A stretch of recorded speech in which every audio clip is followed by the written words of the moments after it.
गीता के दूसरे अध्याय के 57वें श्लोक में मोहन ने स्थिर बुद्धि पुरुष की व्याख्या करते हुए कहा था कि उसे स्नेह रहित होना पड़ेगा, क्योंकि तभी वो शुभ या अशुभ वस्तु को प्राप्त कर न प्रसन्न होगा न उसके मन में द्वेष आएगा।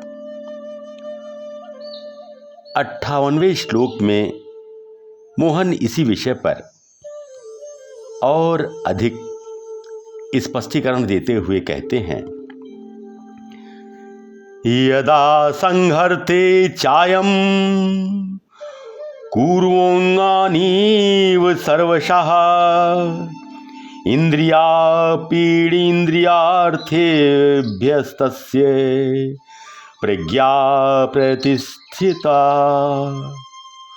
अर्थात जैसे कछुआ सब ओर से अपने अंगों को समेट लेता है, वैसे ही जब यह पुरुष इंद्रियों के विषयों से इंद्रियों को सब प्रकार से हटा लेता है, तब उसकी बुद्धि स्थिर है, ऐसा समझना चाहिए।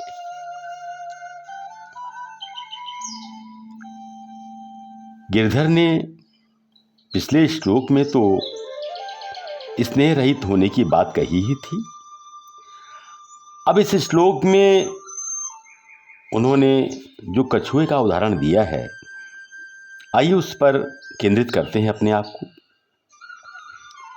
हम में से जिन्होंने भी कछुआ देखा है और उसकी क्रियाओं को देखा है, वो जानते हैं कि ज़रा सा भय की स्थिति आने पर कछुआ अपने सारे अंग समेटकर अपनी छतरी जैसी खाल में इस तरह छुप जाता है कि उसके किसी अंग को आप चोट नहीं पहुंचा सकते। अब प्रश्न ये उठता है कि भला इंसान के पास ऐसी छतरी जैसी ताकत या ऐसा खोल कहाँ है जिसमें वो अपनी इंद्रियों को समेट के और चुपचाप विषय से मुक्त हो जाए। तब फिर माधव ने ऐसा क्यों कहा? इंद्रियों से तो हम सब परिचित हैं, अर्थात वही दृष्टेंद्रिय, कर्णेंद्रिय, स्वादेंद्रिय, स्पर्शेंद्रिय और घ्राणेंद्रिय। और विषयों के प्रति प्रत्युत्तर देना इन इंद्रियों की स्वाभाविक प्रक्रिया है। ऐसा कैसे संभव है कि किसी उत्तम पदार्थ की सुगंध आए और हमारी घ्राणेंद्रिय अर्थात नासिका उस सुगंध को महसूस ना करे?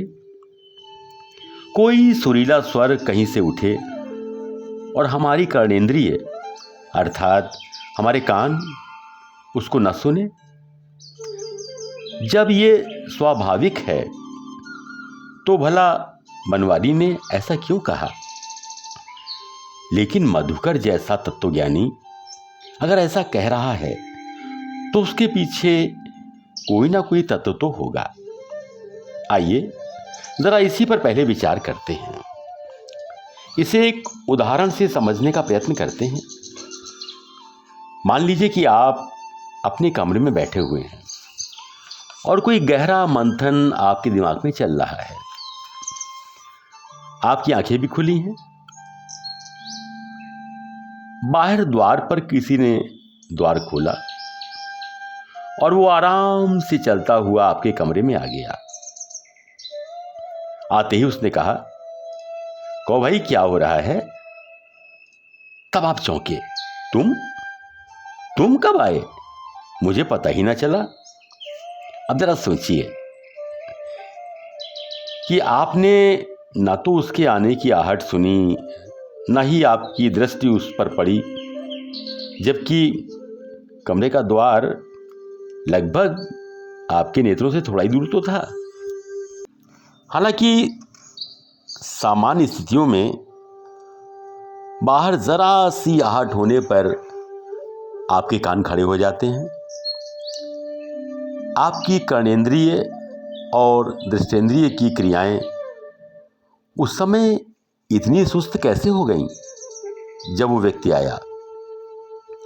कारण स्पष्ट है, आपका उस समय किसी अन्य विषय में सोच में डूबा होना, अर्थात वो सोच आपकी उस समय की ऐसी टेम्परेरी छतरी बन गई जिसमें अचेतन रूप से आपकी दो इंद्रियां स्वयं ही सिमट गईं। अच्छा, कोमा की स्थिति में क्या होता है, आपने कभी सोचा है? सोचिए, आपकी इंद्रियां तो सक्रिय हैं, लेकिन आपका मस्तिष्क उन इंद्रियों द्वारा प्राप्त संदेशों को ग्रहण नहीं कर रहा होता है। मेरे ख्याल से हम लोग कुछ कुछ तो कछुए वाले बनवारी के उदाहरण के रहस्य तक पहुंच रहे हैं ना। अब योगेश्वर ने इस श्लोक में एक बात और कही, इंद्रियों के विषयों से इंद्रियों को सब प्रकार से हटा लेना। यहां फिर एक शब्द आया, विषय। विषय अर्थात वह वस्तु, व्यक्ति या परिस्थिति जिसकी उपस्थिति इंद्रियों को प्रत्युत्तर देने के लिए प्रोत्साहित करती है। यदि विषय हो ही ना तो भला इंद्रियां किसके प्रति सक्रियता दिखाएंगी? अब सोचिए, यदि कोई पुष्प सामने होगा तभी तो हमारी नासिका उसकी सुगंध और नेत्र उसकी सुंदरता का अनुभव कर पाएंगे। अब प्रश्न ये उठता है कि जब पुष्प के प्रति प्रत्युत्तर देना अर्थात उसकी सुगंध और सौंदर्य को महसूस करना हमारी घ्राण एवं दृष्टेंद्रिय की स्वाभाविक प्रतिक्रिया है, तो हम इससे स्वयं को विमुख कैसे कर सकते हैं? क्या यह संभव है? नहीं, बिल्कुल नहीं। फिर ब्रजबिहारी ने ऐसे असंभव के प्रति अपने संदेश में क्यों कहा? इसका रहस्य 57वें श्लोक में ही निहित है। वही शब्द जिसे मधुसूदन ने 57वें श्लोक के प्रारंभ में कहा था, स्नेह रहित होना। पुष्प को हमने देखा, हमारी दो इंद्रियों ने उसके प्रति स्वाभाविक प्रतिक्रिया दी।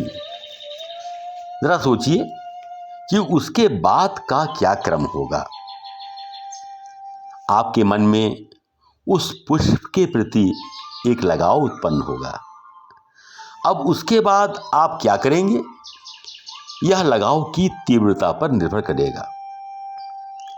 लगाव ज्यादा होगा तो आप उसे तोड़ लेंगे, उसकी सुगंध का बार बार आनंद लेंगे और घर लाकर उसे अपनी मेज पर रख देंगे या गुलदस्ते में सजा देंगे।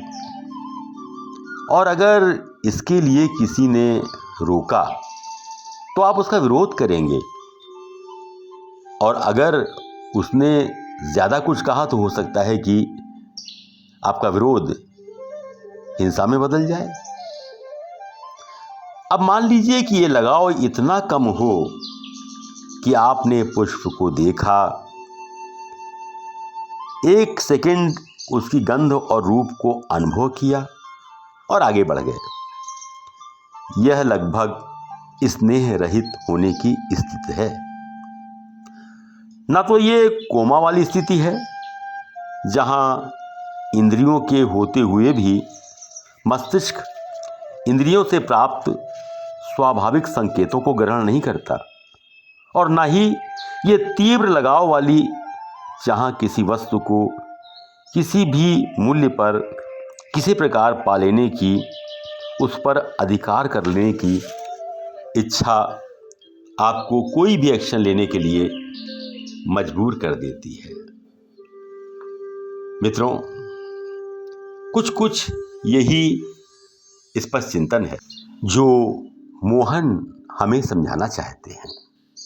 अर्थात यह तो संभव ही नहीं है कि नेत्र, नासिका, मुख, कान और त्वचा, इनके होते हुए आप इनके द्वारा किसी विषय के प्रति किसी संदेश को ग्रहण न करें, किंतु यह संभव है कि आप उस संदेश के प्रति कोई लगाव महसूस न करें।